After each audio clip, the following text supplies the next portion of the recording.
আসসালামু আলাইকুম ওয়া রাহমাতুল্লাহ। সুপ্রিয় অনার্স পরীক্ষার্থীরা, সকলকে স্বাগত জানাচ্ছি। আমাদের যে মডেল কোশ্চেন বা বিগত বছরের প্রশ্ন সমাধান করছিলাম, আজকে একটু নতুন আঙ্গিকে বা একটু ভিন্ন আঙ্গিকে সমাধান করছি, কারণ টাইপ করে পড়ানোটা আসলে সময়সাধ্য ব্যাপার তোমাদের পরীক্ষার সামনে। তার জন্য আমি টাইপ করে পড়াচ্ছি না। তোমরা যদি একটা বই নিশ্চয়ই ঘরে সকলের আছে, তো আমি তোমাদেরকে এখন প্রাইভেট পড়াচ্ছি। সেটা হচ্ছে তোমাদের যে ঘরের বইটি আছে সেই বইটি বের করে তুমি আমার সাথে ব্যাখ্যাগুলো দেখবে এবং ব্যাখ্যাগুলো দেখে দেখে বই থেকে প্র্যাকটিস করবে এবং অতঃপর এটাকে আবার রিভাইজ করবে যাতে তোমার মুখস্থর মতো হয়ে যায়। রাইট, মানে বিগত বছরের প্রশ্নগুলোকে রেডি করে রাখতে হয়, না হলে তো আসলে সমস্যা। রাইট, তো আসলে শুরু করি আমরা।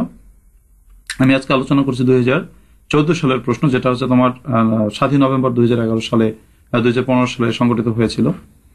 প্রথমে আমরা প্যাসেজটি আলোচনা করি, পুরো মডেলটি আমি আলোচনা করবো। আগে প্যাসেজটি বলি। প্যাসেজটি খুবই কঠিন একটা প্যাসেজ দিচ্ছিল, পড়ি। কালচারাল শক মানে সাংস্কৃতিক আঘাত can be an excellent lesson, একটি মারাত্মক শিক্ষা হতে পারে। ইন রিলেটিভ ভ্যালুস, আপেক্ষিক মূল্যবোধে, and in understanding human differences, মানুষের বৈষম্যকে বোঝার জন্য বা বৈচিত্র্য বা ভিন্নতাকে বোঝার জন্য।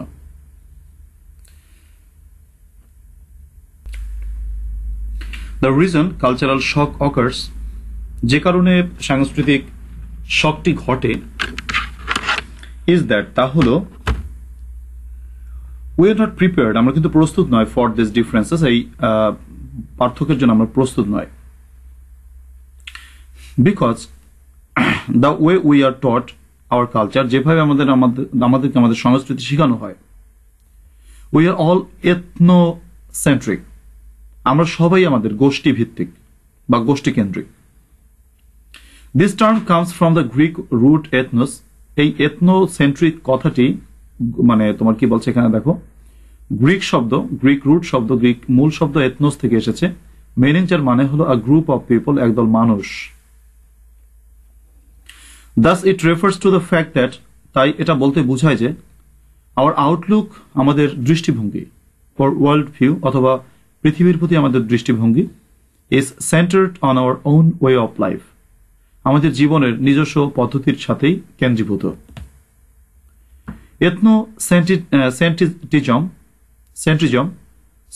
এথনোসেন্ট্রিজম অর্থাৎ তোমার কি বলে গোষ্ঠী কেন্দ্রিকতা, ইজ দ্য বিলিফ, গোষ্ঠী কেন্দ্রিকতা হচ্ছে একটা বিশ্বাস, that one's own patterns of behaviour, যে প্রত্যেকটি মানুষের আচার আচরণের ব্যক্তিগত ধরন আর দ্য বেস্ট, সেটাই হচ্ছে সর্বশ্রেষ্ঠ। আমরা মনে করি যে আমার লাইফস্টাইলই সর্বশ্রেষ্ঠ, এটা হচ্ছে ethnocentrism. The most natural beautiful right, এটা হচ্ছে সব থেকে সুন্দর অধিকার অর ইম্পর্ট্যান্ট, এবং এটা খুবই গুরুত্বপূর্ণ। নিজের জীবন প্রক্রিয়াটাকে যদি নিজের সব থেকে ভালো মনে হয়, সেটা নিশ্চয়ই গুরুত্বপূর্ণ। দেয়ারফর, কাজেই other people think to be extent, অন্যান্য মানুষরা মনে করেন তারা সেই মাত্রায় পৌঁছে গেছে, দ্যাট দে লিভ ডিফারেন্টলি, তারা ভিন্নভাবে পরিচালনা করতে পারে। লিভ বাই স্ট্যান্ডার্ড, তারা মানসম্মতভাবে বাস করতে পারে, দ্যাট আর ইনহিউম্যান, যেটা হচ্ছে অমানবিক, ইরেশনাল, অযৌক্তিক, আনন্যাচারাল, অস্বাভাবিক, আর রং অথবা ভুল। একটু কঠিন একটা প্যাসেজ না, আনকমন এবং কঠিন। যাই হোক, এথনোসেন্ট্রিজম তোমার গোষ্ঠী কেন্দ্রিকতা, ইজ দ্য ভিউ দ্যাট, এটি একটি দৃষ্টিভঙ্গি যে one's own culture is better, একজন মানে গোষ্ঠীর নিজস্ব সংস্কৃতি is better than all other, সেটা অন্য যে কোনো সংস্কৃতিতে ভালো। যেমন আমি যদি উদাহরণস্বরূপ এইভাবে বলি, হিন্দু সম্প্রদায়ের মানুষ বা হিন্দু এথনিক বলবো না, হিন্দু কমিউনিটির মানুষ মনে করতে পারেন যে তাদের সংস্কৃতি সব থেকে ভালো, পক্ষান্তরে মুসলমানরা মনে করতে পারে তাদেরটা সব থেকে ভালো, বাংলাদেশিরা মনে করতে পারে তাদের সংস্কৃতি সব থেকে ভালো, পক্ষান্তরে ইন্ডিয়ানরা মনে করতে পারে তাদের সংস্কৃতি সর্বাপেক্ষা ভালো। তো এই যে এথনোসেন্ট্রিজম অর্থাৎ গোষ্ঠী কেন্দ্রিকতা, এই গোষ্ঠী কেন্দ্রিকতা হচ্ছে সেই বিশ্বাস যেটা হচ্ছে নিজের সংস্কৃতিটা সব থেকে ভালো অন্য যে কোনো সংস্কৃতি থেকে। It is the way all people feel about themselves, এটি এমন একটি পদ্ধতি যে পদ্ধতিতে মানুষ নিজের সম্পর্কে ভাবে, অ্যাজ কম্পেয়ার টু আউটসাইডস, যেমনটি বাইরের সাথে তুলনা করা হয়। There is no one in our society, আমাদের সমাজে এমন কেউ নেই, হু ইজ নট এথনোসেন্ট্রিক, যিনি তার গোষ্ঠীকেন্দ্রিক নয়, টু সাম ডিগ্রিজ, কিছুটা হলেও। নো ম্যাটার হাউ লিবারাল ব্যাপার না, আমরা কতটা সকলের প্রতি উদার অ্যান্ড ওপেন মাইন্ডেড, কতটা আমরা খোলা মনের। হি অর শি ইজ, একজন মানুষ খোলা মনের, যতই খোলা মনের হোক না কেন, আমরা যদি বলি রবীন্দ্রনাথ ঠাকুর যতই খোলা মনের হোক না কেন, আমরা কি তার মধ্যে হিন্দুত্বের ছাপ দেখি না, যে তিনি শুধু হিন্দুত্বকে সাপোর্ট করেছেন? হ্যাঁ, তিনি সকল ধর্মের প্রতি উদার ছিলেন, কিন্তু তার নিজস্ব কমিউনিটির প্রতি বা নিজস্ব রিলিজিয়নের প্রতি, নিজস্ব কালচারের প্রতি তার একটা সেন্ট্রিজম ছিল। এটা স্বাভাবিক, সকলেরই থাকে।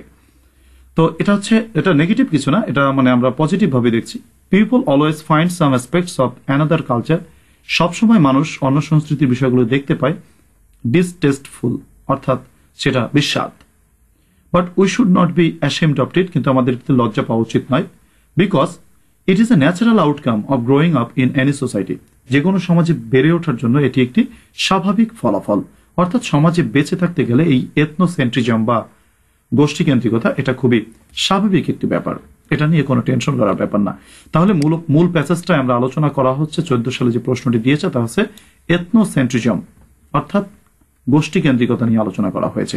আশা করি তোমরা প্যাসেজটা বুঝতে পেরেছো। তো এই প্যাসেজটা আমরা এবার আলোচনা করবো, প্যাসেজের প্রশ্নগুলো কি এসেছে এবং কিভাবে আনসার করা যেতে পারে। দেখো প্রশ্ন করেছে, আমরা এখানে দেখতে পাচ্ছি প্রশ্ন, এখানে দেখো এর আগে করেছে প্যাসেজ থেকে, right answer to the following questions, নিম্নলিখিত প্রশ্নের উত্তর দাও। হোয়াট ইজ কালচার শক, সাংস্কৃতিক শক বা আঘাত বলতে তুমি কি বোঝো? আমরা একটু দেখি ও প্যাসেজটা কি ছিল। তো এইখানে দেখো যে সাংস্কৃতিক আঘাত বলতে তুমি কি বোঝো, তখন তুমি এখান থেকে দুটি লাইন যদি উঠিয়ে দাও। Cultural shock can be an excellent lesson in relative values and in understanding human differences. আচ্ছা, তারপরে দু একটা লাইন দেখতে পারো, the reason culture shock occurs is that we are not prepared for this differences. Okay, এই দুটি line লিখে দিলে এর আগের প্রশ্নের উত্তর কিন্তু হয়ে যাবে। তারপরের প্রশ্নটি কি বলেছে দেখো, how does culture shock happen? Culture shock মানে হ্যাপেন কিভাবে ঘটে? আচ্ছা, আমাদের কালচারাল শকটা তখন ঘটে, যে এই কালচারাল শকটা কেন ঘটে এটা আমরা যদি ব্যাখ্যা করি, সেটা হচ্ছে আমরা যখন অন্যের সংস্কৃতিকে গ্রহণ করার জন্য প্রস্তুত থাকি না, তখনই কিন্তু কালচারাল শকটা ঘটে। তো সেটা আমরা প্যাসেজ থেকে যদি লিখি যে যখন আমরা অন্য সংস্কৃতিকে মেনে নিতে পারি না, তখনই কিন্তু এই কালচারাল শকটা ঘটে। তো আসলে সেখান থেকে আমরা আলোচনা করি কোথায় আছে। এখানে দেখো, the reason culture shock occurs is that, culture shock যে কারণে ঘটে তার কারণ হলো we are not prepared for this differences, এই পার্থক্যগুলো বা এই বৈষম্যের জন্য আমরা প্রস্তুত নয়। Because the way we are taught our culture, কারণ যেভাবে আমাদের সংস্কৃতিকে শেখানো হয়, উই আর অল এথনোসেন্ট্রিক, আমরা সকলেই হচ্ছে গোষ্ঠীকেন্দ্রিক। আমরা পরের সংস্কৃতি বা অপরের সংস্কৃতিকে মেনে নিতে পারি না, কারণ আমাদেরকে ছোটকাল থেকেই এই এথনোসেন্ট্রিজম অর্থাৎ নিজেদের মানে গোষ্ঠী কেন্দ্রিকতা এটা বোঝানো হয়। সো এই দুটি লাইন কিন্তু আমরা লিখতে পারি, মানে কালচারাল শকের কারণ এখানে আলোচনা করেছে। এরপরের প্রশ্নটি আমরা দেখব, 3 নম্বর বলেছে give a brief definition of ethnocentrism, এথনোসেন্ট্রিজমের একটি ছোট্ট বা সংক্ষিপ্ত বর্ণনা দাও বা সংজ্ঞা দাও। আসলে আমরা প্যাসেজ থেকে খুঁজে বের করি উত্তরটা।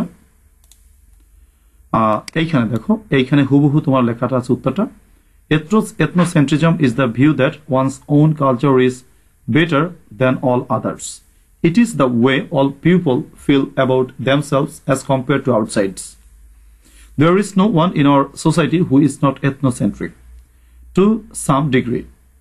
এই দুইটা, একটা প্রথম লাইনটা এখানে বড় আছে, তুমি একটা লিখতেই হয়, তাতে উত্তর হয়ে যাবে। তাহলে আমরা দেখতে পেলাম যে আমাদের কিন্তু উত্তর হয়ে গেল 3টি প্রশ্নের। তোমাদের প্রতি আমার অনুরোধ থাকবে যে তোমরা তোমাদের যে বাড়িতে বইটা আছে, তোমরা আমার এই ক্লাসটি দেখো একটু কষ্ট করে এই বইটার সাথে মিলিয়ে একটু পড়ো। পড়ার পরে তোমাকে যেটা করতে হবে সেটা হচ্ছে তোমাকে আমার ভিডিওটি না দেখে, সলিউশন না দেখে তুমি নিজে নিজে লিখবে, লিখে তারপরে পুরো প্রশ্নটির সমাধান বাড়িতে লিখবে। তাহলে যেটা হবে তোমার প্র্যাকটিস হয়ে যাবে এবং পরীক্ষার আগে কিন্তু দারুণ একটি প্রস্তুতি হবে। আর আমি এই যে তোমাদেরকে বোর্ডের প্রশ্ন বা মডেল প্রশ্ন করাচ্ছি, এটা কিন্তু তোমাদের একটি প্রাইভেটের বিকল্প। আশা করি আমার প্রাইভেটে আমি এরকম পড়াই, সো বই পড়াই, সো আমার আশা করি তোমাদেরও সেই প্রাইভেটের বিকল্প হয়ে যাচ্ছে। তোমরা ইউটিউবে মোটামুটি জাস্ট কি বলে ফ্রি অফ কস্টে এই প্রাইভেটটা পড়তে পারছো। তো আশা করি তোমরা এটা উপকৃত হবে এতে। তাহলে আমাদের 3টি প্রশ্নের উত্তর হয়ে গেল। এর আগের যে 3টি প্রশ্ন ছিল, 3টি প্রশ্ন কি কি দেখো, যে what is cultural shock, how does cultural shock happen, give a brief description of ethnocentrism. এরপর বলছে মেইন, কি বলছে বিদাগে, দেখো বিদাগ, what is the main idea and what are the supporting ideas in the given passage. Main idea কি বলতে পারো? এই প্যাসেজের মেইন আইডিয়াটা হচ্ছে আমার বলতে পারি কালচার শক না, আমাদের মেইন আইডিয়া আছে এথনোসেন্ট্রিজম, সরি কালচারাল শক কি? হ্যাঁ, আমাদের কালচারাল শক কিন্তু মেইন কারণ আলোচ্য বিষয় না। কালচারাল শকটা হচ্ছে কেন হয়? এথনোসেন্ট্রিজমের কারণে হয়।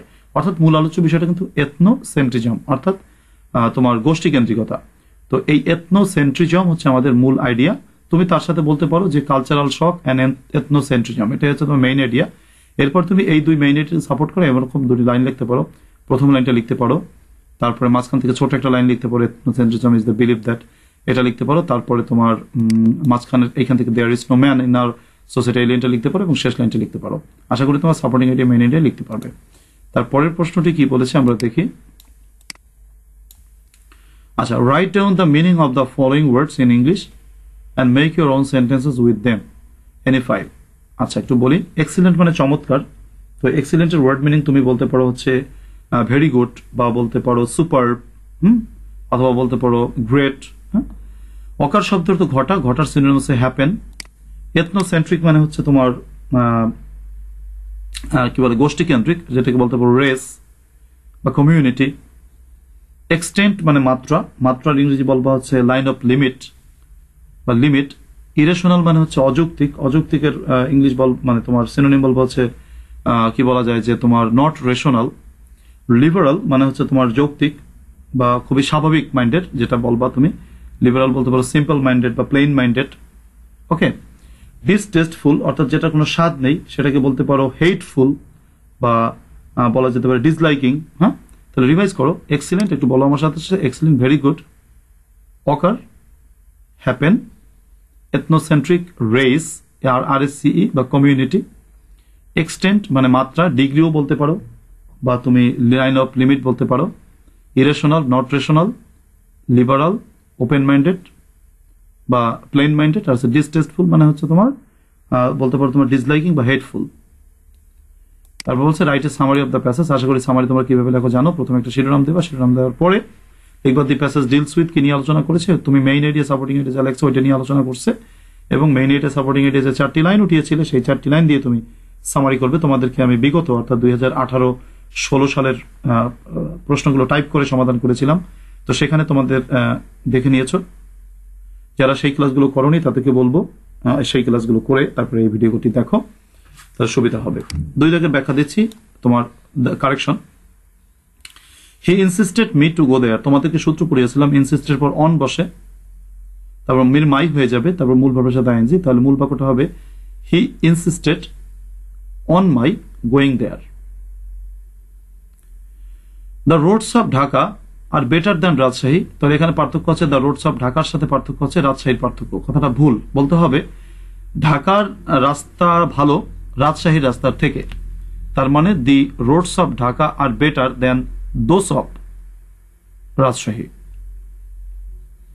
The principal and chairman are present here today. মনে রাখবা যে অ্যান্ড এর দুই পাশে যদি আর্টিকেল থাকে তাহলে দুজন ব্যক্তিকে বুঝাবে। The principal and the chairman, যদি এখানে দিটা থাকতো এখানে, তাহলে তোমার দিটা থাকলে হতো তোমার এখানে দুজন ব্যক্তি। কিন্তু যদি দিটা না থাকে তাহলে বুঝতে হবে যিনি প্রিন্সিপাল তিনি চেয়ারম্যান। তাহলে দুভাবে কারেকশন করা যেতে পারে। তুমি বলতে পারো the principal and the chairman, এভাবে করা যায়। আর প্রেজেন্ট হেয়ার, অথবা দ্য প্রিন্সিপাল অ্যান্ড চেয়ারম্যান থাকুক, তারপরে আর এর জায়গায় ইজ দিবা, ইজ প্রেজেন্ট হেয়ার টুডে। গেল। ওয়ান শুড নো হিজ ফলিস, তোমরা জানো যে ওয়ান যদি সাবজেক্ট হয় তোমার পসেসিভ হবে ওয়ান্স, তো one should know ones follies. I can not help to love, can not help good not হেল্পের পরে সবসময় মূল ভার্বের সাথে আইএনজি, তো আই ক্যান নট হেল্প লাফিং। Had you told me before, তুমি যদি আমাকে বলতা প্রথম আগে, তাহলে হ্যাড প্লাস ভি3 থাকলে ডান পাশে উড হ্যাভ প্লাস ভি3 বসে। Had you told me before I would have brought a taxi for you. Would have plus V3, they would have brought a taxi for you.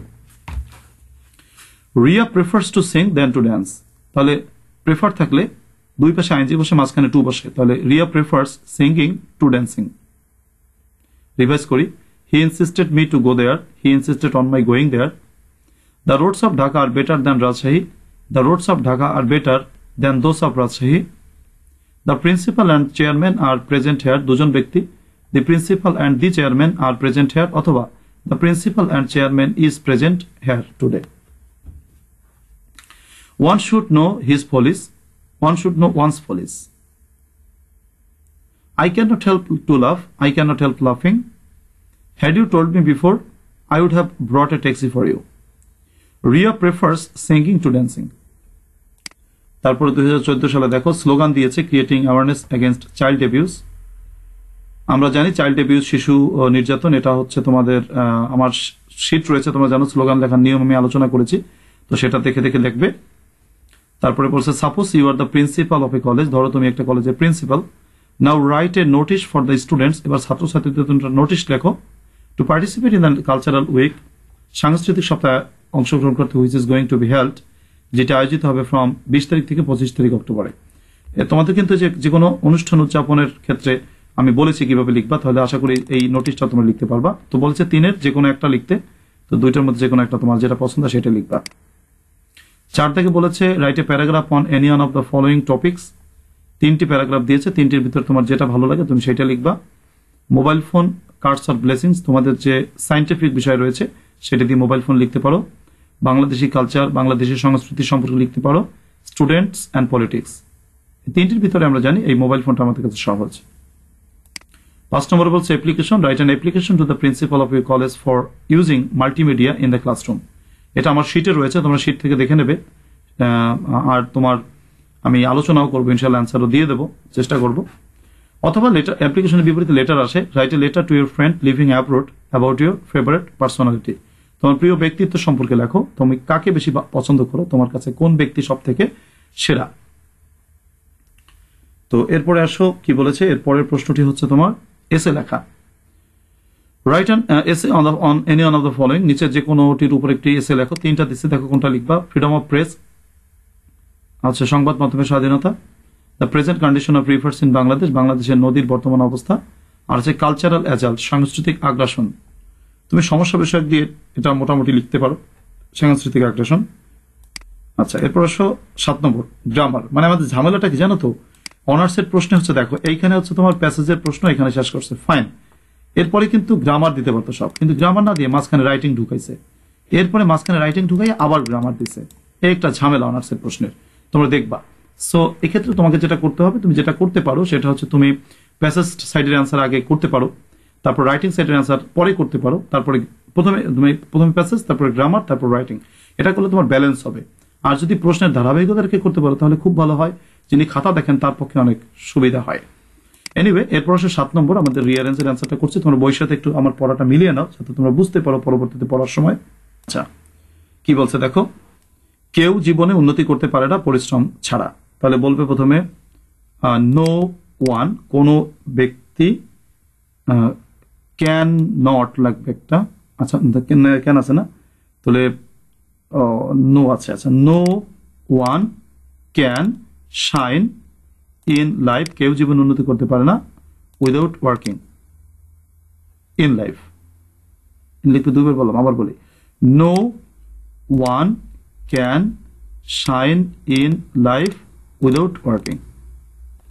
আচ্ছা এরপর বলবো হচ্ছে তোমার বাতাস প্রবাহিত হয় দক্ষিণ থেকে, মানে দক্ষিণ থেকে বর্ষাকালে। আগে আসো বাতাস, বাতাস মানে ওয়াইন্ড, প্রবাহিত হয় ব্লোজ, কোথা থেকে, ফ্রম দা, কোথা থেকে, ফ্রম দা সাউথ, দক্ষিণ থেকে, ডিউরিং দা রেইনি সিজন, বর্ষাকালে।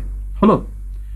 এরপর 3 নম্বর সাবজেক্ট বের করো। বাক্যটার অর্থ হচ্ছে এরিস্টটল হাজার হাজার বছর আগে গ্রীসে জন্মগ্রহণ করেছিলেন। আগে সাবজেক্ট, এরিস্টটল ওয়াজ বর্ন, জন্মগ্রহণ করেছিলেন, thousands of years ago in Greece.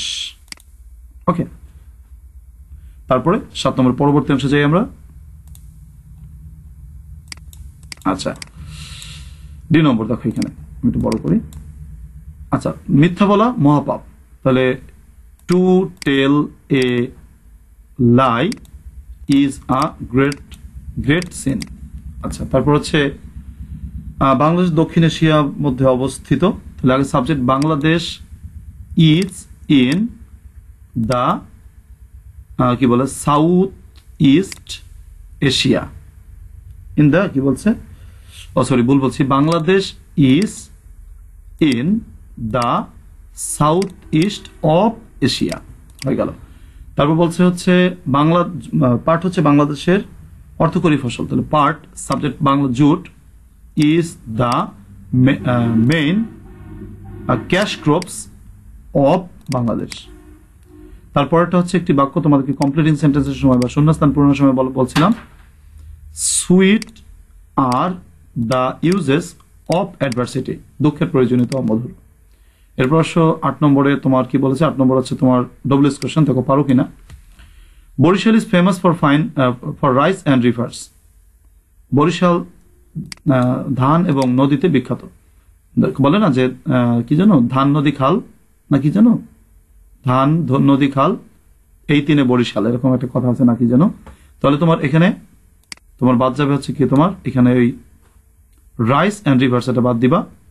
প্রথমে ডব্লিউএস করবে হচ্ছে what, auxiliary verb is, subject হচ্ছে বরিশাল, তাহলে হোয়াট ইজ বরিশাল, বাকি অংশ famous for. The lady guest was A women of 40, lady guest ছিলেন একটি তোমার কি বলে 40 বছরের মহিলা। প্রশ্ন করো যে বয়স কত ছিল, তাহলে তুমি বলতে পারো যে কত বছর, তাহলে হাউ ওল্ড বলতে পারো, তাহলে এ উইমেন অফ 40 এটা বাদ যাবে। তাহলে প্রথমে ডব্লিউএস কোশ্চেন করো, how old, auxiliary was, subject হচ্ছে the lady guest. He visits my house very often, very often থাকলে তুমি হাউ অফেন দিয়ে করবা, তাহলে ভেরি অফেন বাদ করবা আছে how often does he visit your house. She gets up at 6:30 AM everyday, প্রশ্ন করো কয়টার সময়, কখন, when, at 6:30 AM everyday, everyday রাখো, at 6:30 AM বাদ দাও, তাহলে প্রথমে ডব্লিউএস কোশ্চেন নাও, হোয়েন, অক্সিলারি ডাস, যেহেতু গেট এর সাথে এস বাইস আছে, ডাস সাবজেক্ট হচ্ছে she, when does she get up everyday. I went to the library to collect some books, তোমরা জানো যে টু দিয়ে যদি উদ্দেশ্য প্রকাশ করে তাহলে সব বাদ, এবং হোয়াই দিয়ে কোশ্চেন করবা, তাহলে টু কালেক্ট সাম বুকস এই সব বাদ যাবে। তাহলে প্রথমে ডব্লিউএস কোশ্চেন লিখবা হোয়াই, অক্সিলারি ভার্ব লিখবা ডিড, সাবজেক্ট লিখবা হচ্ছে you, go to the library. We are going to Khulna tomorrow, আমরা আগামীকাল খুলনা যাচ্ছি। প্রশ্ন করো, দুইভাবে করতে পারো, কোথায় যাচ্ছি অথবা কখন যাচ্ছি। যদি কোথায় দিয়ে করো তাহলে হোয়ার, অক্সিলারি আর, সাবজেক্ট হচ্ছে you, where are you going tomorrow, অথবা যদি টুমরোকে বাদ দিয়ে করো তাহলে where are you going, sorry when are you going to Khulna. Okay, the bus runs at 60 kilometre per hour, গাড়িটি বাসটি 60 কিলোমিটার ঘন্টায় চলে। তাহলে প্রশ্ন করো কত দূর যায়, উত্তর আসবে দূরত্ব বোঝাতে অ্যাট 60 কিলোমিটার বাদ যাবে। তাহলে how far, auxiliary verb does, subject হচ্ছে the bus run per hour. এরপর আসো tag question, tag question article. William Wordsworth the, ডান পাশে অফ থাকলে এখানে দেখুন অফ আছে, এই অফটা থাকার কারণে এখানে দি বসবে। The second son of an attorney at law read in a university, U এর উচ্চারণ ইউ এর মতো হলে এ বসে, a university named Cambridge. He wrote a remarkable poem on the French revolution, French revolution একটি ঐতিহাসিক ঘটনা, ঐতিহাসিক ঘটনা থেকে দা বসে। The English are proud of him, জাতি বোঝাতে ইংলিশ এটাকে দি বসেছে। 10 right form of verbs. The captain along with his soldiers, captain সাহেব তার সোলজারদের সাথে নিয়ে, মনে রাখবে অ্যালং উইথ এর বাম পাশে যে আছে সেই অনুযায়ী ভার্ব বসবে। তাহলে দেখো অ্যালং উইথ এর বাম পাশে আছে কে, দি ক্যাপ্টেন, তাহলে ক্যাপ্টেন অনুসারে ভার্ব বসবে। ক্যাপ্টেন জন্য একজন ব্যক্তি, ফিল থেকে এস বাইস হবে feels. He often, he third person singular number, তার জন্য মেক থেকে makes, he often makes mistakes. If I had a computer, if এর পর পাস্ট ইনডিফিনিট টেন্স থাকলে উড, কুড, শুড, মাইট দিয়ে শূন্যস্থান পূরণ করতে হয়। তাহলে if I had a computer, I would type বা আই কুড টাইপ বা আই মাইট টাইপ ইত্যাদি। দি ম্যান, লোকটি, hang for murder, subject the man, ভার্বটা হচ্ছে হ্যাং।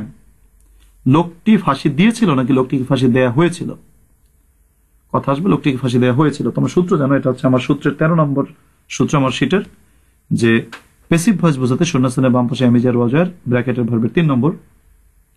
তো the man was hanged for murder.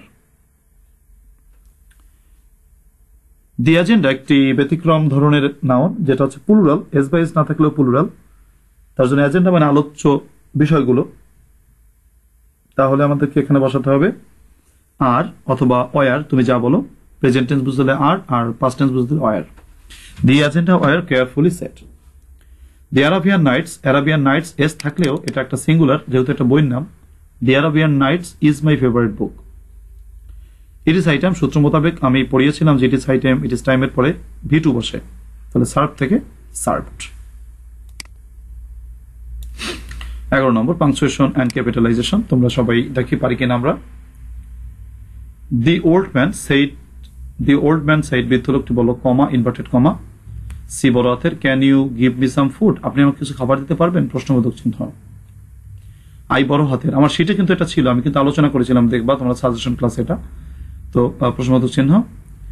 I বড় হাতের, I have been starving for 2 days, আমি 2 দিন ধরে না খেয়ে আছি, ইনভার্টেড কমা শেষ, নিচে একটা কমা আর নিচে ফুল স্টপ, সরি কমা না ফুল স্টপ। তখন টি বড় হাতের, দি মেইড সেড, বুয়া বললো, কমা ইনভার্টেড কমা, ডব্লিউ বড় হাতের, হোয়াই ডু ইউ বেক, আপনি কেন ভিক্ষা করেন, প্রশ্নবোধক চিহ্ন। খান্ট, সি বড় হাতের, এন এর অ্যাপোস্ট্রোফি, খান্ট ইউ ওয়ার্ক, আপনি কাজ করতে পারেন না, প্রশ্নবোধক চিহ্ন, ইনভার্টেড কমা শেষ। এরপর আসো ফ্রেন্ডকে আমাদেরকে ভার্ব হিসেবে দেখাতে হবে। তো ফ্রেন্ডের ভার্ব হচ্ছে বি ফ্রেন্ড, তো বাক্য রচনা করতে পারো, I shall be friend you, আমি তোমাকে বন্ধু করে নেব। প্রাউড মানে গর্বিত, নাউন হচ্ছে প্রাইড। ইন্সপেক্ট মানে তোমার অনুসন্ধান করা, ইন্সপেক্টর নাউন হচ্ছে ইন্সপেকশন। কনক্লুশন হচ্ছে ভার্ব, এর নাউন হচ্ছে কনক্লুড। আর অ্যাপ্লাই হচ্ছে তোমার আবেদন করা, অ্যাপ্লাই নাউন হচ্ছে অ্যাপ্লিকেশন। অ্যারেঞ্জ মানে আয়োজন করা, এর নাউন হচ্ছে অ্যারেঞ্জমেন্ট। পেমেন্ট হচ্ছে তোমার নাউন, এর ভার্ব হচ্ছে পে। বাক্য রচনা করে আসো।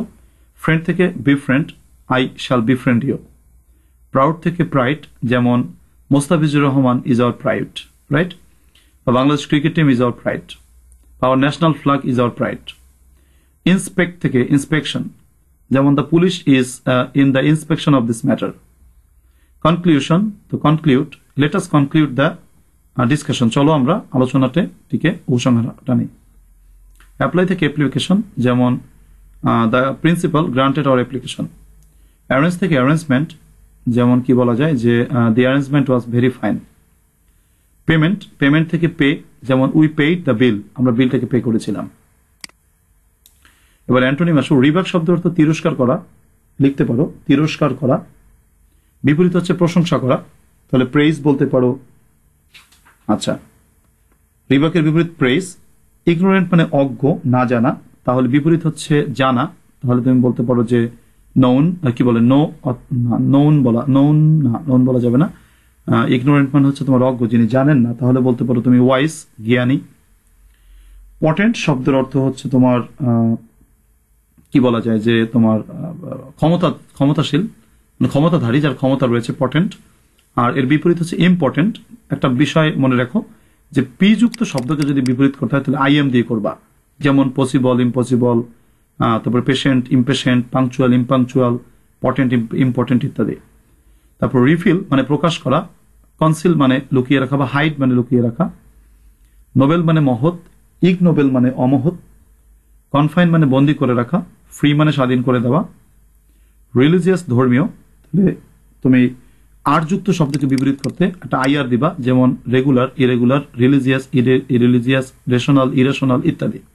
তাহলে রিবাক প্রেইজ, যেমন উই প্রেইজড দ্য প্লেয়ার, আমরা প্লেয়ারটিকে প্রশংসা করেছিলাম। ইগনোরেন্ট অজ্ঞ, তাহলে ওয়াইস, জ্ঞানী, তাহলে he is very wise. Potent, important মানে হচ্ছে নপুংসুক বা যার ক্ষমতা কম, তাহলে বলা যায় যে হিজ হাজবেন্ড ইজ ইম্পর্টেন্ট। আচ্ছা, এরপর আসো হিজ হাজবেন্ড হয় না, সরি হার হাজবেন্ড, পুরুষের হাজবেন্ড হয় না। আচ্ছা, যাই হোক। রিফিল অর্থাৎ প্রকাশ করা, কনসিল মানে হচ্ছে লুকানো, তো we should not conceal hour fault, আমাদের দোষ লুকানো উচিত নয়।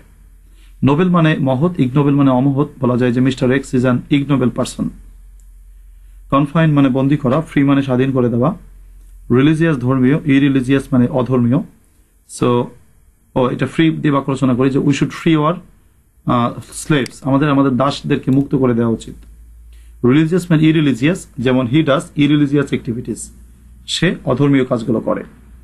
14 নম্বর ট্রান্সলেশনের ক্লাসে আমি আলোচনা করেছিলাম, তারপর একটু বলি। মুক্তিযুদ্ধ আমাদের জাতীয় জীবনের একটু অনন্য ঘটনা, যে the war of liberation is a unique ঘটনা, মানে event in our national life.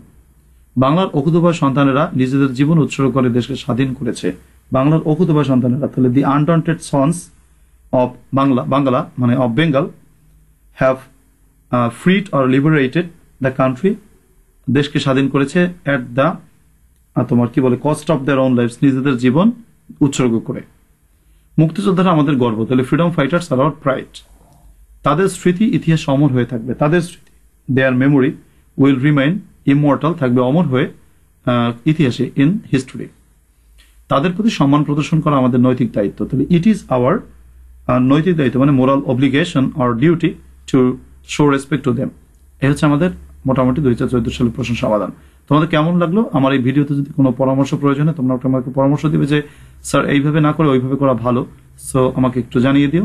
তো আল্লাহ তাআলা সকলকে ভালো রাখুক, এবং প্রতিদিন আমি যাতে এভাবে করলে আমার একটা সুবিধা হয়, টাইপ করা লাগে না, জাস্ট আমি তোমাদের শুধু ব্যাখ্যা করে দিতে পারি, তোমরা বই থেকে একটু পড়ে নিয়ে মিলিয়ে জাস্ট একবার রিভাইজ হয়ে গেল, বোঝা হয়ে গেল। এরপরে বোঝা হয়ে যাওয়ার পর তুমি কি করবা, তুমি বাড়িতে বসে এই মডেলটা, পুরো মডেলটাই বা পুরো প্রশ্নটাই তুমি বাড়িতে একবার লিখবা, এবং এভাবে লিখতে লিখতে তুমি দেখবা যে তোমার পরীক্ষার আগে খুব সুন্দর একটি প্র্যাকটিস তোমার হয়ে গেছে। লেখাটা ভাই প্রতিদিন জরুরি।